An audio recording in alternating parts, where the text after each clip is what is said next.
Hello and welcome everyone. So in this video, I'm going to talk about altruism in the context of this ethics and economic behavior course that I'm developing.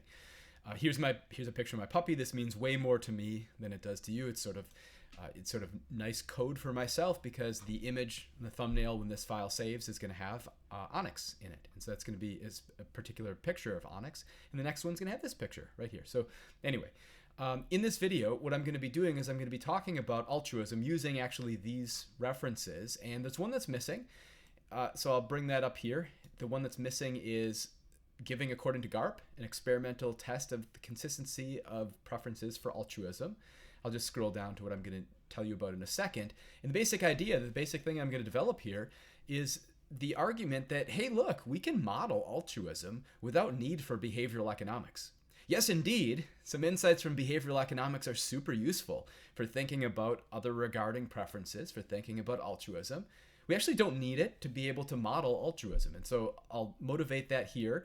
And then this is sort of our introduction into altruism, which is sort of one of the interesting motivations that we're going to want to consider in the class anyway. All right, so like I said, my initial statements are somewhat controversial. You wouldn't necessarily think that you might think that one of the more natural places to dispense with a standard economic model might be thinking about things like altruism. Oh no, look at this paper here. So what they are doing is testing, it's this experimental test of the consistency of preferences for altruism with subjects in the laboratory placed in a Dictator Game institution, and then they observed their behavior and found actually subjects exhibit a significant degree of rationally altruistic behavior. Over 98% of our subjects made choices consistent with utility maximization. Only a quarter are selfish money maximizers. The rest show varying degrees of altruism. Perhaps most strikingly, almost half of the subjects exhibit behavior exactly consistent with one of three standard utility functions: perfect selfish, perfect substitutes, or leontive. Right? So these are standard utility functions that are going to be useful for modeling altruistic behavior. The other references here, so an important way to then model, like how do we model altruism if not using behavioral economics? Well, we could use the theory of warm glow giving, which I'll discuss a little bit later on, and some other interesting things. The other thing is, since this is the ethics and economic behavior course, I'm drawing on both economics, of course, but then also philosophy, in particular ethics, and the reasons for altruism reading that I've got cited here from Dave Schmitz is going to be what I'll develop the philosophy from. Interestingly, so Dave Schmitz was my professor at Arizona, actually, before I did the PhD in economics, and Dave has a dual appointment between the economics department and the philosophy department. So Dave's a philosopher, but has background in economics and interest in kind of both areas. And so that's one of the also besides. So why else do I discuss the paper? Well, I know about it, and so kind of that's the other thing that's kind of like behind the scenes. Like why do your professors teach particular things? Well, it's the stuff that they've read and found interesting, and then think is going to be beneficial to students that they encounter in the future. And I'm no different, obviously. All right, so in terms of our foundations, so thinking about altruism, well, our standard assumption about human economic behavior is just that people are selfish and rational, right? This is like kind of day one in Econ 101. People are selfish and rational.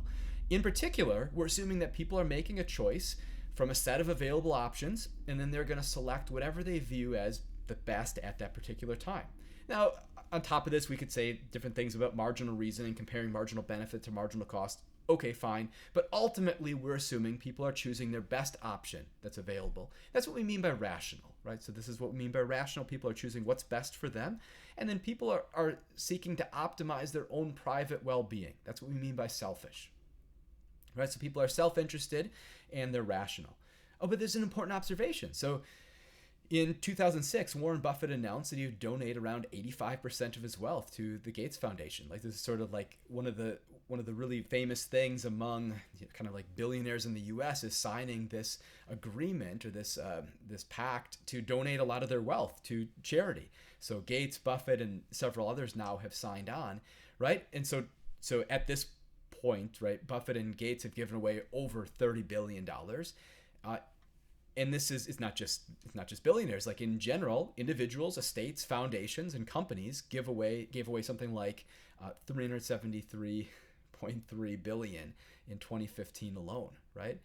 And it's not just those who are well off that are altruistic, right? We see similar acts on a smaller scale. So we think of like kiva.org, where you can make zero interest loans, in particular to either those in the developing world, or sometimes within your own economy. And that's sort of a kind of a clear example of altruistic behavior. And then also websites like GoFundMe, right? And so when tragedy befalls someone, it's kind of become kind of commonplace to have a GoFundMe for that individual or for that family.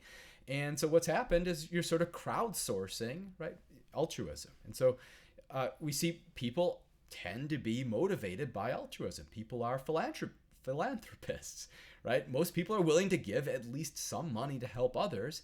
And sometimes people are going to be generous beyond what we might think of as being like reasonable for their own wealth, right? So like, in other words, like the wealthy don't have the monopoly on altruistic behavior by proportion of total income, right? And so that's important as well, right? 2/3 of Americans give, and average donations are around 2% of income. Although we can see in some cases where people will donate much greater than 2%, and people can be very generous, especially in terms of like what people do at with their will, or when they pass on, what they do with any savings that they've retained at that point in their life. People tend to give it to charity. All right, so then the question is, does this call our standard assumptions into question? So, well, maybe not, actually.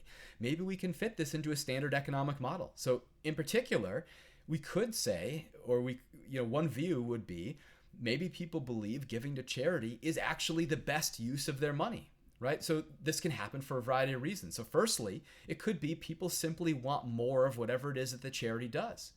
So maybe we want more poverty relief, we want more NPR or PBS broadcasts, and so those could be reasons why people would donate to support those efforts. On the other hand, this can't totally explain NPR or PBS, right, National Public Radio or public broadcasting, because the programming quality is pretty invariant to one individual's donation, right? So like, if you turn on Nova, I used to like watching Nova on PBS, or before then when I was a kid, I like to watch 3-2-1 Contact. So it's like a science themed show, and then, and so on and so forth. If you make a donation, you're definitely supporting the mission of whatever is that broadcasting company, but you're probably not going to notice any differences in quality at the small scale that you're making donations, right? Nevertheless, people still make donations. In other words, kind of like what I'm developing here is the idea that there's a reason actually to free ride when it comes to thinking about what the charity does. In particular, if it's something like NPR or PBS broadcast, free riders would be those who view or listen and then never donate. And free riding is actually like a pretty rational strategy, and this leads to a really big problem, which is like under provision of the public good. And so that's kind of like Econ 101 stuff. All right, so another thing we could expect is, or we could use to explain, is like, well, maybe there's a gift exchange story, right? Maybe we're expecting that if I make a donation to whatever, there's like a symphony or a concert series in Tucson when I lived there, and so Tucson Chamber Music or something. And so maybe we thought, well, if you'd make a better donation, maybe you'd get better seats, and so that would be like a gift exchange story, right? But on the other hand, this really can't explain charitable giving entirely either, because often the gift, if anything, would be a trinket, something kind of small. Although interestingly, so now actually bringing us back to behavioral economics, we notice that, so there's a whole line of literature about like what happens if the charity sends out a mailing with a small gift. So suppose it's like a charity to benefit children, and it has like postcards with pictures that have presumably been drawn by the children, or like March of Dimes might give a dime in your mailing, and so on and so forth. And so you get a variety of different types of small gifts. And then what this might do is activate the motivation for the recipient to then go and, at least give a donation to cover the cost or perceived cost of the value that they believe they've received. Or maybe than to give more besides. That's interesting, though, because that motivation, there's other research suggesting that beyond a certain point, if the gift is too extravagant, people aren't happy either, because they think, oh, well, this charity's not making good uses of their resources. Which brings us down a really interesting path. You should look at Dan Pallotta's TED Talk on charity work with an AIDS charity, and some of the controversial ideas around charities operating in some sense with like advertising and the same type of overhead as you might expect from a for-profit business. And one of the important, you should actually like go to YouTube, go and find that video. It's definitely worth, I think it's like 20 minutes. It's definitely worth that time, especially to kind of change your mind, kind of give you some things to think about relative to charitable organizations. You might think that it's a bad use of money if a lot of the donations don't go directly to the cause, and people respond that way. They see, oh wow, there's a lot of overhead, there's a lot of money that's being donated that's not going directly to whatever is the group we're hoping to benefit. That's not necessarily the best metric, right? Because sometimes those efforts towards overhead and towards advertising might turn around and generate more funds and do more good in the long run. So there's some really interesting things relative to that, but sort of to develop a link back to the gift exchange idea.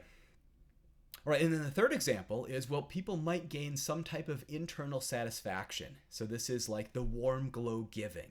So the idea is like, well, maybe I feel good if I make a charitable donation. Not maybe, like I definitely feel good if I give the charity. Like you feel like that's some type of supererogatory act. You're going above and beyond the call of duty. You're doing something good. Therefore, you get this sort of reward mechanism. Well, if warm glow is true, then giving to charity should be like buying any other good. So is that true? So maybe giving to charity is like buying some other normal good. The idea then would be, well, people buy coffee for the benefits that it brings, and then people buy altruism for the warm glow, right? You're getting this sort of service. And then the question would be, is giving to charity a normal good? Is it a normal good? Is it an inferior good? It's probably a normal good. But if we were going to think of giving to charity as like as indeed something that you're buying, like you're trying to buy warm glow, that'd be interesting, right? It's an interesting sort of way to model this. Well, if we believe this, if we're convinced so far that people have as their motivation this feelings that you've done something good, question we might then ask is, all right, cool, where does this warm glow come from? So some answers could be, well, it could be coming from religion, could be coming from social pressure, could be coming from status signaling, could be coming from trying to project and maintain a positive self-image. That's really interesting, especially thinking about like the stories we tell ourselves about who we are and the things that we do to maintain that image to ourselves, our own sense of identity. And that's a really interesting thing to explore, separate from like the psychology of behavioral economics.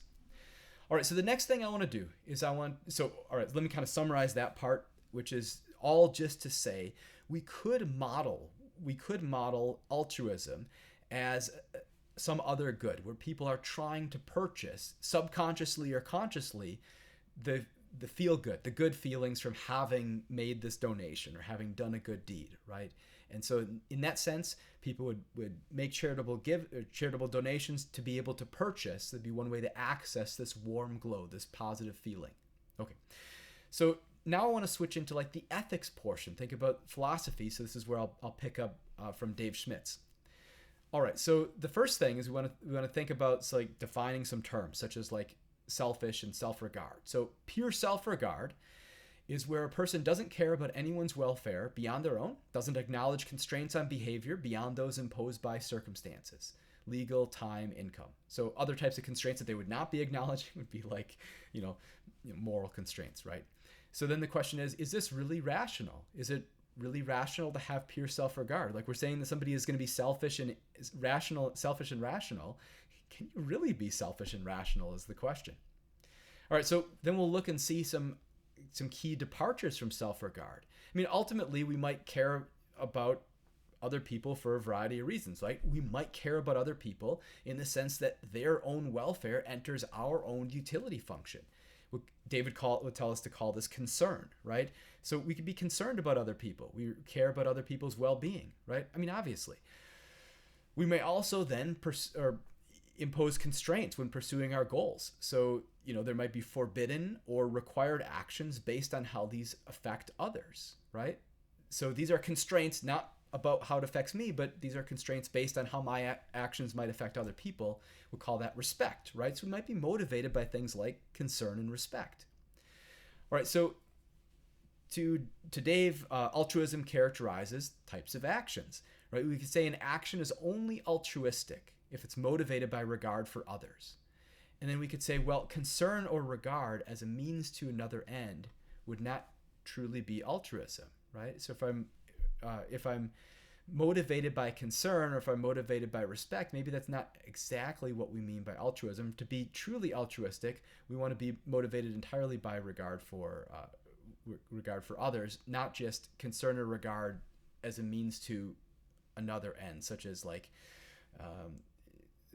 satisfying the anxiety that comes from having this outstanding concern or need to respect others, right? So then in that situation, it wouldn't necessarily be that I'm trying to actually be good towards them. I'm just trying to manage how I feel about the situation, right? So what Dave is saying is to truly be altruistic, right? We gotta be motivated by regard for others. This brings me to the clip that I've got here. Is there such a thing as a selfless good deed, right? And so if you want to see what I see this episode I like to show in class, this is from the TV series Friends. This is from the one where Phoebe hates PBS, the aforementioned PBS. And basically what happens is we have this disagreement in this episode about whether or not there could actually be a selfless good deed, right? Is there such a thing as a selfless good deed? And the characters are Phoebe's trying to argue that there is such a thing as a selfless good deed, and the other characters are trying to argue that there's not, that indeed actually everything's ultimately motivated by doing something to feel good, right? And that there's this sort of warm glow effect, or I'm doing something actually not out of regard for others, but for some other end, right? So it's interesting. And so if you watch the episode or see that portion, cool, kind of reflect on it. Is there such a thing as a perfectly selfless good deed? All right. So back to Dave Schmitz. Could self-regarding concerns give rise to reasons to have concern and respect for others, right? Could self-regarding concerns give rise to other reasons to have concern and respect for others? All right, so to clarify, might seem as if the original motivation is self-regarding. It may seem if the original motivation is self-regarding, we couldn't be referring to genuine altruism, kind of as I described a second ago. And Dave says, well, maybe not so fast. Because the point is whether we can be motivated by reason A to endorse a disposition to be motivated by reason B. And then Dave's analogy is, well, could you maybe be led by concern for your health to try to develop a liking for vegetables, right? And ultimately, right, can we be motivated by reason A to endorse a disposition to be motivated by reason B? Right? Then whether acts motivated by reason B are altruistic depends on the nature of reason B, not on reason A, right? If reason B consists of respect or concern for others, acts motivated by it are altruistic. It doesn't matter if A itself consists of something else. That's interesting. All right, so then reflecting on this, well, we see, well, we're not purely self-regarding. We have other regarding preferences we can trade off against our own self-regarding preferences. If other things equal, we prefer to act on our concern for others. By that very fact, we have reason for altruism, right? If other things equal, we prefer to act on our concern for others, right? If we have two competing interests, and one is self-regarding and one is other-regarding, and between these two, we prefer the one that's other-regarding, now we start to have reasons for altruism, right? These are not purely self-regarding reasons, but are still reasons. So given that we are as we are, altruism could sometimes be rational. All right, so of course, this is taking as given that we have other regarding preferences, right? And ultimately what we want, though, is an account according to which it's rational for us to have those other regarding preferences in the very first place without assuming that we already have them.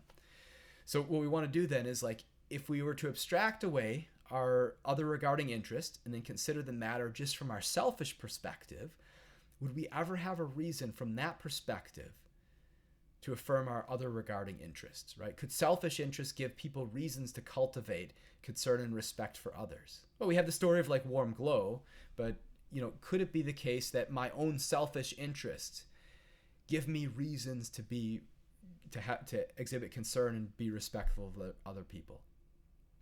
So what Dave argues is, well, yeah, I mean, we're reflective beings. It's important for our survival for us to have a variety of preferences in addition to our preference for survival. And these preferences ultimately give us significance and value that our survival otherwise wouldn't have. Ultimately, what's happening is like developing these concerns beyond the interest we take in ourselves is one way of making ourselves and then our projects more important and important enough to be caring about, right?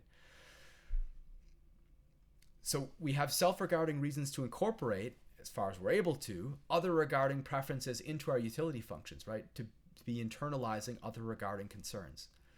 Concerns for ourselves give us something to live for.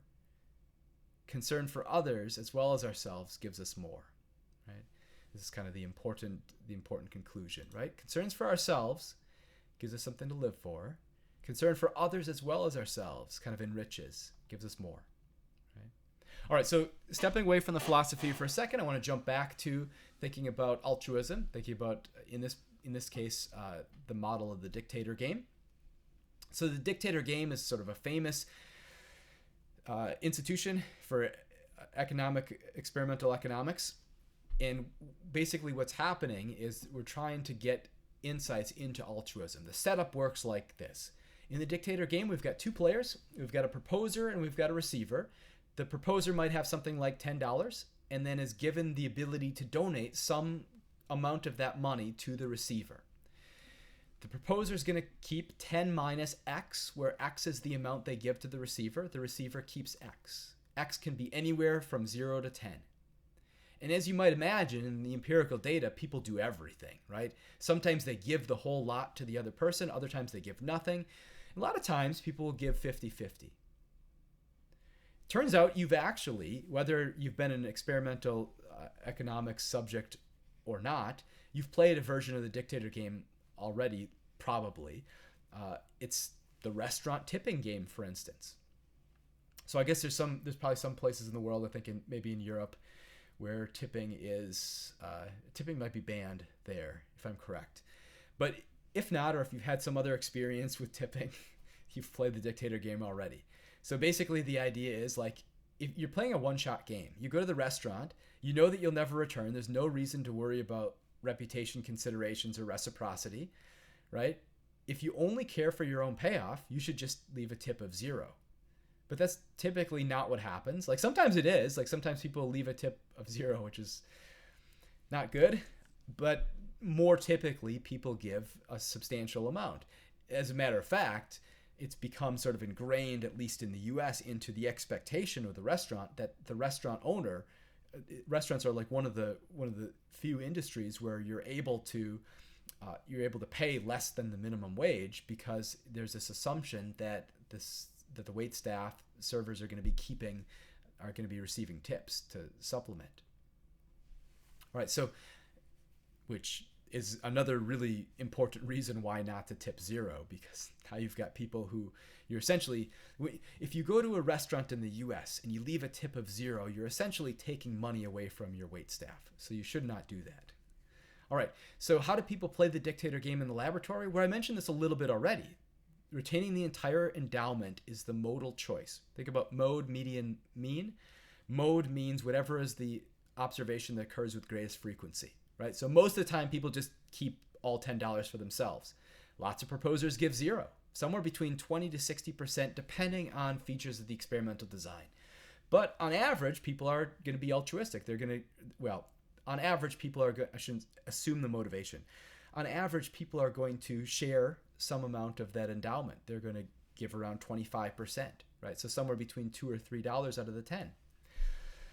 Many proposers give away money. There's always some willing to give away up to half or even all. And so for more details on the Dictator Game, you could look at these papers. They're super interesting.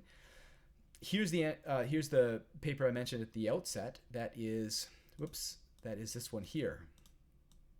This is the Giving According to GARP paper. So then the question that I started off with, I actually answered this question already, which is it possible to reconcile these experimental results with standard economic theory, with standard consumer utility maximization?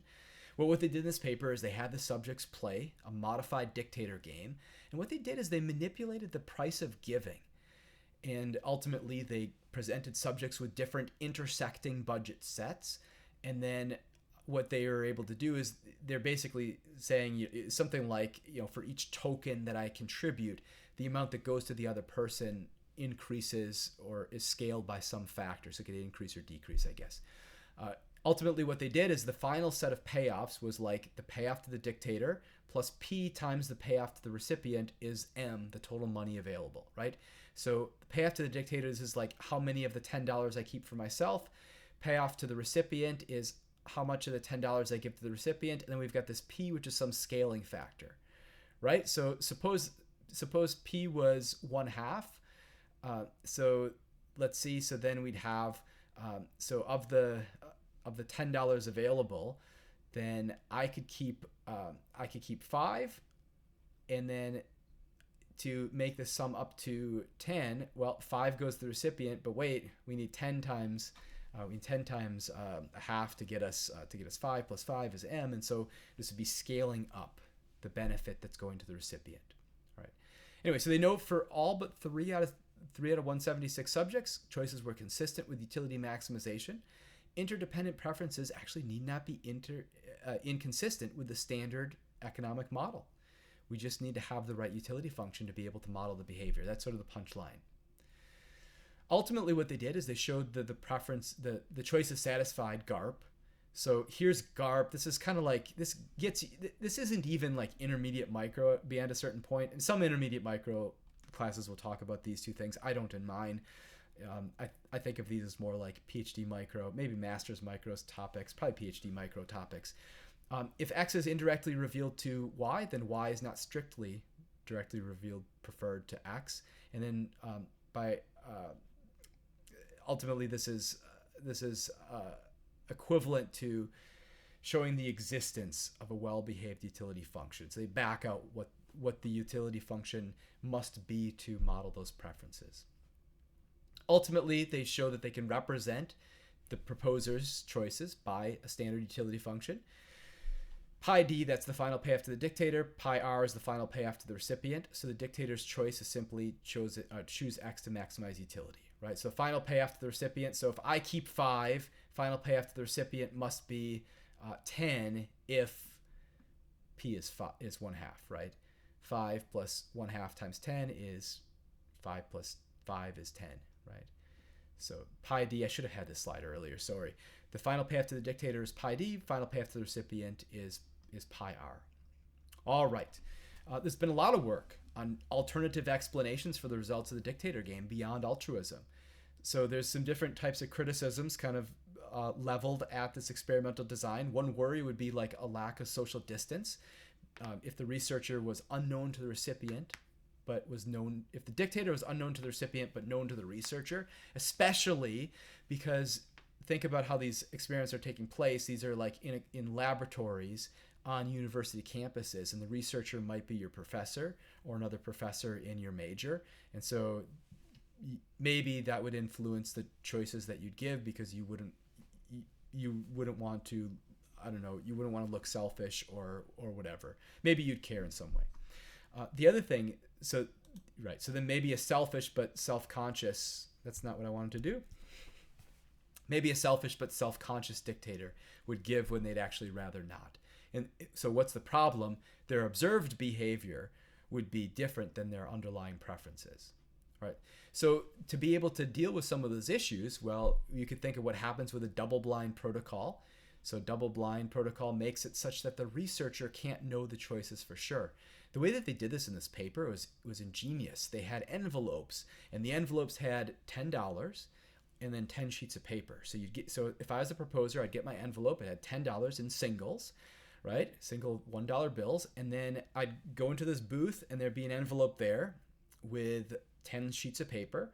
And what I'd do is I'd just substitute out, swapping basically buying sheets of paper with my dollars, and then the envelope that I would leave or that I'd hand in the experiment, I could have either left it as just blank sheets of paper, or I could replace them all or any amount of it, such that either way I'm walking out with an envelope that's got the thickness of 10 sheets of paper or $10, such that if I handed the envelope to the experimenter, they'd feel it. They wouldn't be able to tell by feel if it was devoid of money, right? So that was the idea. I think this is absolutely brilliant design. All right, so others raise concern that this introduces a new problem, though. Subjects might be skeptical that the transactions are actually going to be carried out, because, you know, who knows what's gonna happen if we've got this double-blind setup. Maybe you're not quite sure if the other person's actually going to get that envelope, especially if now I'm worried, are they really going to give this envelope that just has 10 blank sheets of paper to the other recipient, right? To the recipient? Maybe, I don't know, maybe not. And so that's sort of one of the additional concerns. Another paper shows that reducing social distance increases equal splits, right? The 50-50 split in their most anonymous treatments, giving again averages about 25%, right? In the anonymous treatment, giving again averages 25%, which tends to be like the average for Dictator Game. So in the anonymous situation, we get kind of the standard Dictator Game situation. In the less social distance situation, we end up getting more equitable splits. All right, you might wonder, are there other types of differences we could explore? So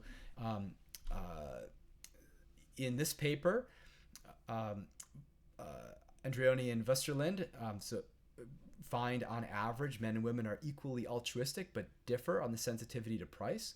Men are more likely to be utilitarian. Women are more likely to be Rawlsian. Men are more generous when giving is cheap, when it costs the giver less. Women are more altruistic when giving is expensive, costs greater or equal to give to one person to give, or to one to give one, which is interesting. That's a really interesting result, even apart from like gender differences conversation. It's really interesting to think about the motivation to give.